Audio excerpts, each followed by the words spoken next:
Good afternoon, ma'am. Good afternoon, classmate. I am Ivy Jane Olandada. I am Charlene Jane Bayabaya Perez. I am Alyssa C. De Los Santos. I am Roland Judith Lively. I am Maria Angel Paredes. I am Charisse Ludin Emilio. And we are the Group 4. So kami po pala ang katasang magulat tungkol sa Phase 1 Peace Process of Mindanao noong 1976 to 2000 sa panahon ni President Ferdinand A. Marcos Sr., President Cory Aquino, President Fidel Ramos. So ano nga ba ang Phase 1 Peace Process of Mindanao? So ang Phase 1 Peace Process of Mindanao ay tumutukoy sa mga inisyal na hakbang ng gobyerno ng Pilipinas at mga rebelling grupo. Particularly na dito ang MNLF o Moro National Liberation Front at MILF o Moro Islamic Liberation Front upang maigsa ng kahuluhan at magsimula ng dialogue para sa kapayapaan. So sa panahon ito ay naglalaman ng mga iba't ibang kasunduan, tigil-tutukan at mga inisyatibo na naglatag ng pundasyon para sa mas malawak na peace process sa mga sumusunod na taon. So ano nga ba ang pangunahing nangyari noong Phase 1? Yes, Tripoli Agreement. So ano nga ba ang Tripoli Agreement? So ang kasunduan Tripoli ay nilagdaan noong December 23, 1976 sa Tripoli, Libya. Ito ay kasunduan sa pagitan ng pamahalaan ng Republika ng Pilipinas o GRP at ng Moro National Liberation Front o MNLF sa tulong ng mga miyembro ng Quadripartite Ministerial Commission ng Organization of Islamic Conference o OIC at sa kalihim general ng OIC. So ano nga ba ang mga layunin? Layunin nila. So layunin nila ang magtatag ng otonomiya sa katimugang bahagi ng Pilipinas na binabibilangan ng 13 probensya. Kabilang na dito ang Basilan, Sulu, Tawi-Tawi, Zamboanga del Sur, Zamboanga del Norte, Lanao del Sur, Lanao del Norte, Sultan Kudarat, Maguindanao, North Cotabato, South Cotabato, Davao del Sur, at Palawan. So ayon sa kasunduan, ang aking mga nabanggit na probensya ay magkakaroon ng Legislative Assembly at Executive Council upang gumawa ng batas at magpapatupad ng mga programa ayon sa relihiyon. Pangalawa, may karapatan ng mga Muslim na magtatag ng sariling korte upang maipatupad ang Islamic law. Pangatlo, ay pinapayagan ng pamahalaan ng Pilipinas na gumawa ng mga kinakailangang proseso ayon sa saligang batas para maisakatuparan ang nasabing buong dokumento. At ngayon naman, sino-sino nga ba ang mga taong lumagda sa sinasabing kasunduan at bakit nga ba importante ang kanilang mga lagda? Importante ang kanilang mga lagda dahil nagsisilbing legalidad at formalidad sa nasabing kasunduan. So sino nga ba si Carmelo Barbero? So si Carmelo Barbero ay isang undersecretary ng pambansang despensa para sa Relasyong Civil. So ginagawa niya ang pamahalaan ng Pilipinas. Pangalawa, si Norm Isuari. So si Norm Isuari ay ang tagapangulo ng MNLF. Ginagawa niya ang Moro National Liberation Front. At ang pangatlo naman, si Dr. Ahmed Karingay. So siya ay isang kalihim general ng OIC. At pang-apat naman, si Dr. Ali Abdusalam Treaty.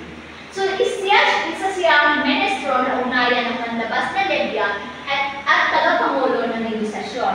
At may mga miyembro din ang mga Quadripartite Ministerial Commission, ito ay ang Libya, Saudi Arabia, Somalia at Senegal. Ano nga ba ang kanilang tungkulin? So tungkulin nila makipag-usap sa pamahalaan ng Pilipinas ukol sa kalagayan ng mga Muslim sa katimugang bahagi. At yun naman po ang aking parte at pakinggan naman po natin ang susunod na mag-uulat si Ms. Perez. The 1976 Tripoli Agreement was a peace agreement signed between the Philippine government under the presidency of the late former President Ferdinand Marcos Sr. and MNLF led by Norm Isuari with delegation of the OIC and hosted by Libya. It aimed to resolve the Moro conflict in Mindanao by granting autonomy to the 13 provinces in the southern Philippines, as what Ms. Dagdada explained earlier. So during the first phase of implementation, Ferdinand Marcos undertook the following action. First is the Proclamation number 1628, declaring autonomy Southern Philippines, particularly sa mga lugar o sa mga rehiyon na may malaking populasyon ng mga Muslim. Layunin nitong bigyan na magkakataon na magkaroon ng sarili nilang pamamahala. So ano na ba ang ibig sabihin ng autonomy? Ito ay pagkakaroon ng sariling pagkakasya ukol sa mga lokal na isyu na hindi na kailangan laging sumugunit o manghimasok ang pambansang pamahalaan. Pangalawa, ang decree the holding of referendum plebiscite to determine the manner in which the inhabitants of the areas of autonomy to wish to organize themselves administratively. So ano nga ba ang layunin ng referendum plebiscite?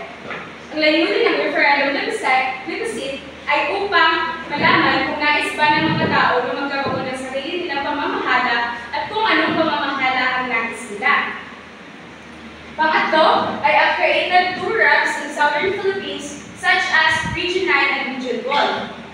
Dahil sa Tagpuli Agreement, nilikha ang dalawang autonomous region sa Mindanao, ang Region 9 at ang Region 12 na may limang sakop na probensya. Sa Region 9 ay ang Sulu, Tawi-Tawi, Basilan, Zamboanga del Sur at Zamboanga del Norte, at ang sa Region 12 naman ay ang Lanao del Norte, Lanao del Sur, North Cotabato, Maguindanao at ang Sultan Kudarat. At hindi na kasama ang South Cotabato, Davao del Sur at ang Palawan. Pang-apat ay ang Presidential Decree number 1618 implementing the organization of Sangguniang Pampuok and the local tagapagpaganap ng Pook in the autonomous region and the powers and functions of the Sangguniang Pampuok. So, ang Sangguniang Pampuok, ito ang Regional Legislative Assembly na siya may kakayahang gumawa ng batas para sa rehiyon. At ang grupong tagapagpaganap ng Pook naman ay ang Regional Executive Council na siyang magpapatupad ng batas na ginawa ng Sangguniang Pampuok. So, ang Sangguniang Pampuok, ito ang gumagawa ng batas habang ang grupong tagapagpaganap ng Pook naman ay siya nagpapatupad ng batas na ginawa ng Sangguniang Pampuok. At dito naman po ang aking partner, tingnan naman natin ang susunod na pagkukulan. So now let's move on to the Presidential Decree number 1083. So on February 4, 1977, former President Ferdinand A. Marcos Sr.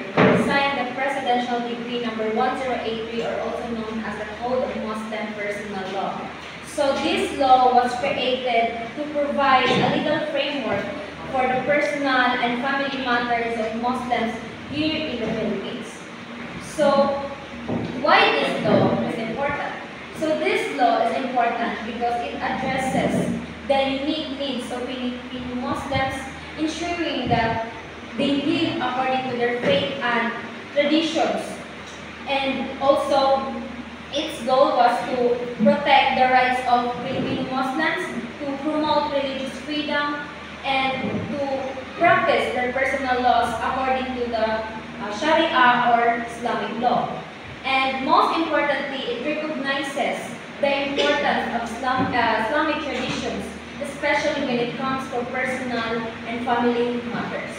So now let's dive in deeper to the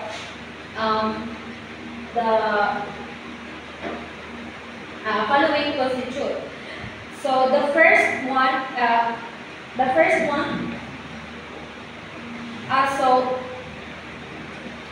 So now let's move on to the Presidential Decree number 1083 that governs various aspects of personal and family life of Muslims, ensuring that their rights and obligations are in line with Islamic principles.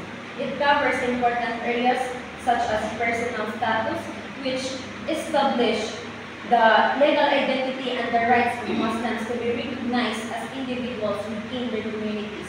Next is the marriage and divorce.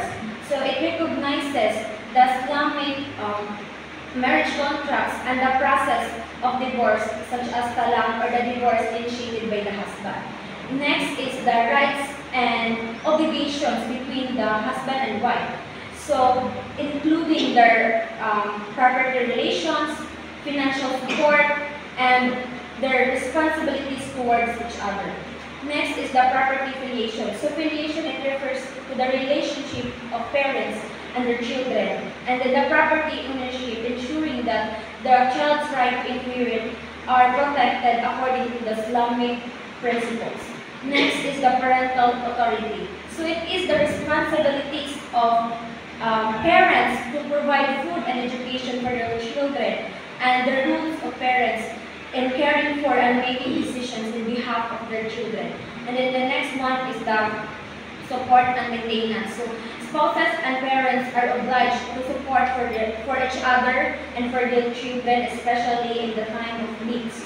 And then the last one is the succession and inheritance. So a property of deceased persons is distributed freely among the earth according to the Islamic inheritance rules. So now let's move on to the administration and enforcement of PT 1083. So the government established the administration or the specific institutions which handle legal cases based on Islamic principles. And this includes first the Sharia court, so which handle legal cases related to the Islamic family laws such as marriage, divorce, inheritance, and other personal matters. So next we have the Agama Arbitration Council, which helps resolve the disputes between Muslims, particularly in family matters, through mediation based on religious teaching and offering solutions outside the court system. And the last one is the jurisconsult. So this is the legal expert in the Islamic law, provides guidance and interpretation on legal matters, ensuring the correct application of Islamic principles. And then in addition to that, we have the President Ferdinand Marcos Sr. Established government offices for Muslims. And this includes first the Commission on Islamic Affairs, which focuses on promoting the well-being of Muslim Filipinos, ensuring by addressing their cultural, religious, and social needs. And then next is the Agency for Welfare and Development of Muslims, so which helps to improve the education, health, and economic development of Muslims here in the Philippines. Next is the Philippine Pilgrimage Authority or Hajj.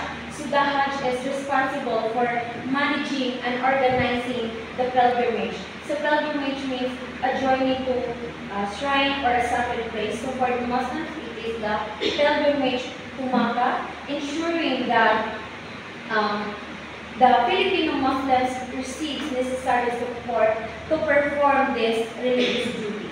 And then the last one is the Office of Islamic Affairs. So this office oversees broader concerns related to the Islam in the Philippines, ensures that the need of Filipino Muslims are met across the country. And we have here the Philippine Amana Bank. So Philippine Amana Bank was founded in 1973, and it is the only Islamic bank here in the Philippines, and it was created to provide loans and credits for the Muslim Filipinos.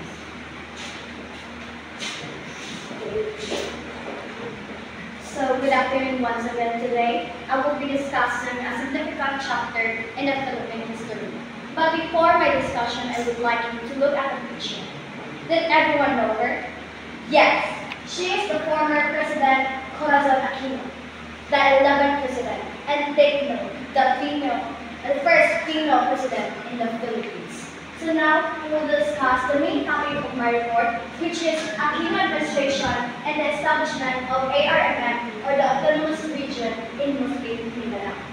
So in 1986, Corazon Aquino became president after the People Power Revolution ousted Ferdinand Marcos. So what is People Power Revolution? So it is a series of non-violent demonstrations held in February 1986. So involving millions of Filipinos protested against electoral fraud, corruption, and abuse of power in the time of Marcos. And that event forced Marcos to leave the country and lead Aquino to become the president.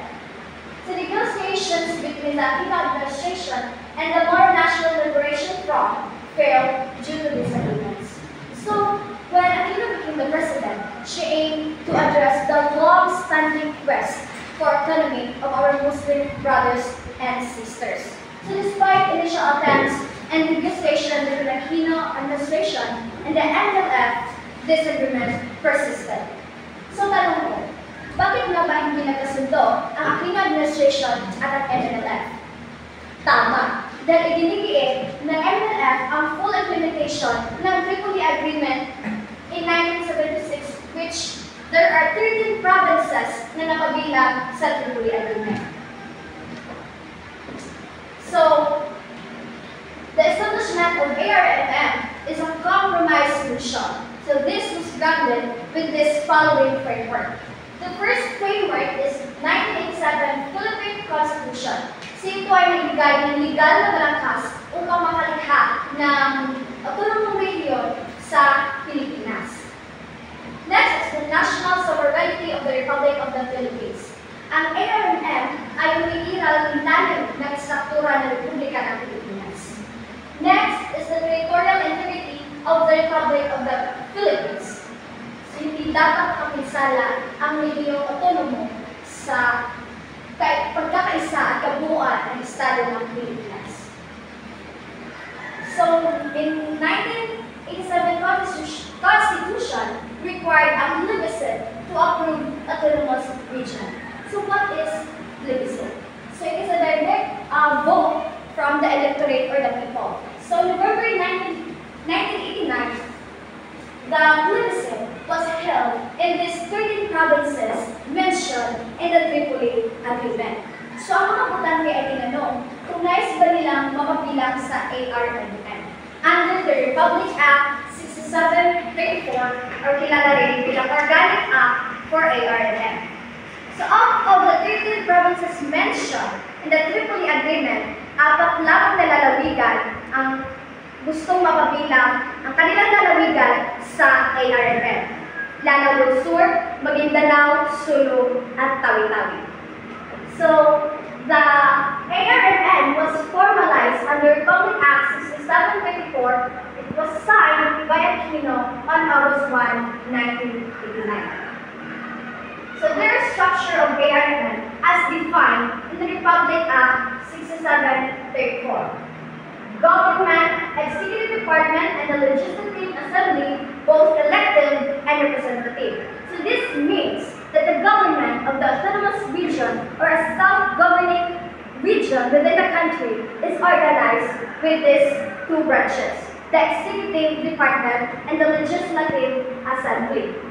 So when we say Executive Department, they are responsible in implementing laws and running the government, led by the elected officials like governor or similar position. Next is the Legislative Assembly. So they are a group of representatives or lawmakers in various areas and or political units in the region. So they are elected by the people and they create law for the region. So these 2 branches, both elected and representative, when we say elected, their leaders is chosen by the people in the region through election. Next is representative. So when we say representative, meaning they speak for their political groups or territories in the region. So the next structure is the special courts. Handle personal, family, and property law cases aligned with the Philippine Constitution. So this means that within the autonomous region, there are special courts designed to handle personal and family and property law cases. So the first one is the personal law. So it is an issue related to individuals like marriage, divorce, or inheritance. Next is the family law. So it is a matter concerning in a family relationship like custody and adoption.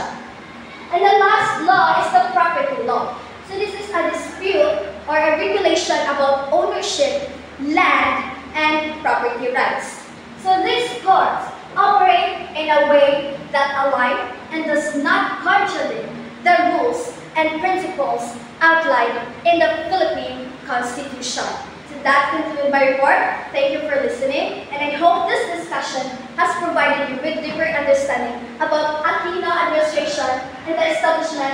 ARMM. And the next reporter will be Ms. Paredes. Thank you, Ms. Dialect. So good afternoon once again. Matapos ni President Cory Aquino ay sumunod si Fidel Ramos. Noong taong 1992, siya ay naging presidente ng Republika ng Pilipinas.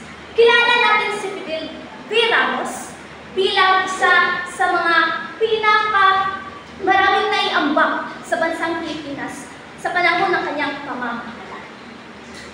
Ano nga ba ang naging role niya dito sa peace agreement? Sa panahon ng kanyang pamamahala ay naganap ang 1996 GRP and NLF peace agreement. Para saan nga ba itong peace agreement? Ito ay nakitang solusyon ni Fidel V. Ramos upang matapos ng alitan na namagitan sa gobyerno at ng mga movements dito sa upang din mapromote ang national unity, solidarity, and progress for all Filipinos. At sino ang kasama niya dito? Ito ay walang iba kundi si Professor Nor Isuan. Siya ang leader ng MNLF. Anong narinig niya na ang gusto ni Fidel V. Ramos ay isang peace agreement? Na-appreciate niya yung efforts ng gobyerno na gusto pala niyang ipatupad ang isang peace agreement upang matapos na ang alitan. Dahil sa naganap ng mga wars noong 24,000 years na namatay ang 120,000 people. Nakakalimutan niya sila. Kaya itong peace agreement ay siyang ginawang solusyon ni Fidel V. Ramos. At ito ay may 4 na seksyon. So, una, noong 1993. Noong 1993, naganap ang first round ng peace talks na kung saan ang Memorandum of Agreement ang pinuntahan. Ang sumunod na round ay noong taong 1994. Dito pinag-usapan nila ang interim ceasefire agreement. Ibig sabihin, pansamantala muna nilang pinapatigil ang mga alitan o conflict na namamagitan hanggang sa makakita sila ng karapat-dapat na solusyon upang matapos ang lahat ng conflict na ito. And sa third ay ang 1995. Dito na nila pinag-usapan na siyang dinaluhan ng Ministerial Organization of Islamic Conference, Ministerial Committee of the Sixth, and the Secretary General of OIC. Dito nila pinag-usapan kung ano ang dapat gawin at kung ano ang siyang magiging solusyon upang matapos na nga ba at magkaroon na ng kapayapaan dito sa Mindanao. At pagkatapos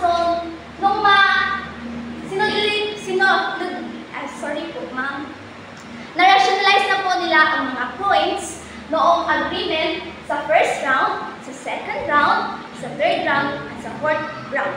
Kaya napagkasunduan nila na karapat-dapat nga mapirmahan itong final peace agreement. At kailan ito nangyari? Nangyari po ito noong September 2, 1996.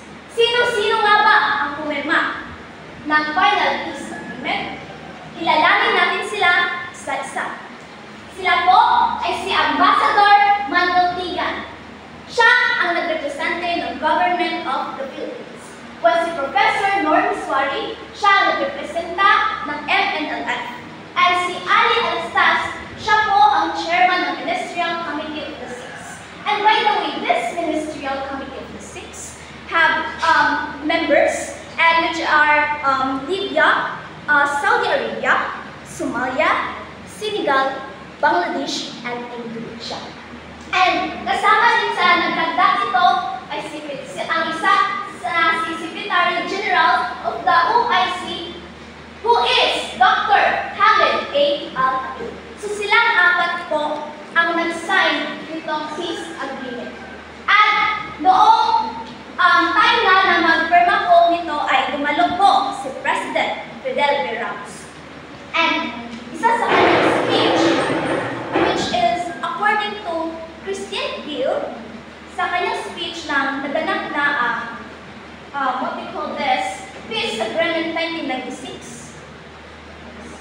sorry. So, dito na sinabi niya na, matapos permahan ang peace agreement, finally, the people, the Southern Philippines, and all over the nations can now rejoice and embrace each other as one sister, one siblings, or one family.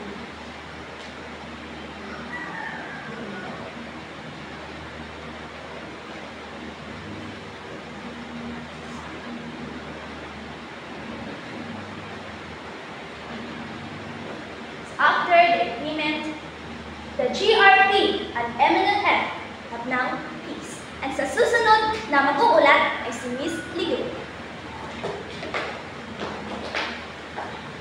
So the implementation of the 1996 GRP and the MNLF are the Government of the Republic of the Philippines and the Moro National Liberation Front Final Peace Agreement. So sa nakaraang reporter, nalaman natin kung kailan ito nilagdaan at kung sino-sino ang lumagda ito. So noong September 2, 1996, ang Final Peace Agreement ay nilagdaan nila Ambassador Manuel T. Gan, Professor Nor Miswari, Aling Alatas, Dr. Hamid Al-Gabid. So ngayon naman ay iuulat ko kung kailan ito idineklara ni Pangulong Fidel V. Ramos. So noong October 2, 1996, ang Final Peace Agreement on Special Zone of Peace and Development ay idineklara ni Pangulong Fidel V. Ramos under the Executive Order number 371, proclaiming the Special Zone of Peace and Development in the Southern Philippines, therefore in the Southern Philippines Council for Peace and Development. So ang deklarasyong ito ay alinsunod sa Final Peace Agreement sa pagitan ng gobyerno ng Pilipinas at ng Moro National Liberation Front. So ano nga ba ang layunin, ano nga ba ang purpose kung bakit ito pinatupad at kung bakit ito idineklara? So mayroong 4 na layunin kung bakit ito idineklara ni Pangulong Fidel V. Ramos. So ang unang layunin ay para ma-promote ang kapayapaan, promotion of peace. So ang Special Zone of Peace and Development ay dineklara upang magkaroon ng isang kapaligiran para mapalaganap ng kapayapaan matapos ang mga dekadang gulo sa Mindanao. So ang pangalawang layunin ay pag-unlad ng ekonomiya. Idineklara ang Special Zone of Peace and Development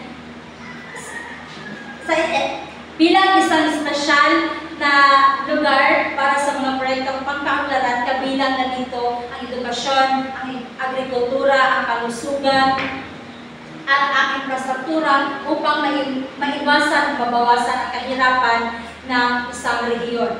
So ang pangatlong layunin sa pagtatag ng Special Zone of Peace and Development ay ang pagsasama ng MNLF. So bilang bahagi ng kasunduan, tinulungan ng gobyerno ng Pilipinas ang mga Moro National Liberation Front na maging bahagi ng lokal na pamamahala at pagsasama sa lipunan. So ang pang-apat at ang panghuling layunin ng pagpapatupad ng Special Zone of Peace and Development ay ang pagpapalakas ng lokal na pamahalaan. So ang Special Zone of Peace and Development ay naglalayong magtatag ng malakas na lokal na pamahalaan upang matugunan ang mga pangangailangan ng mga residente sa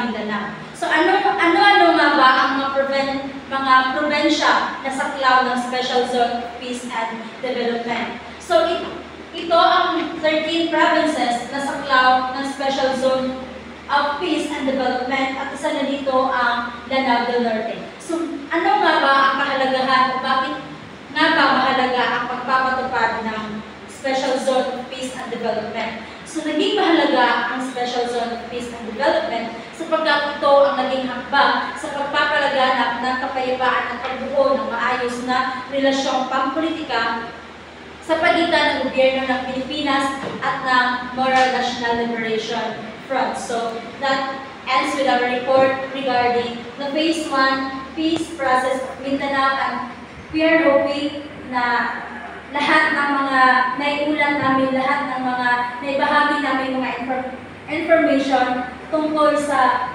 tungkol sa administrasyong Marcos, Aquino, and Ramos ay may hoping na marami kayong nalalaman. And that's the bill.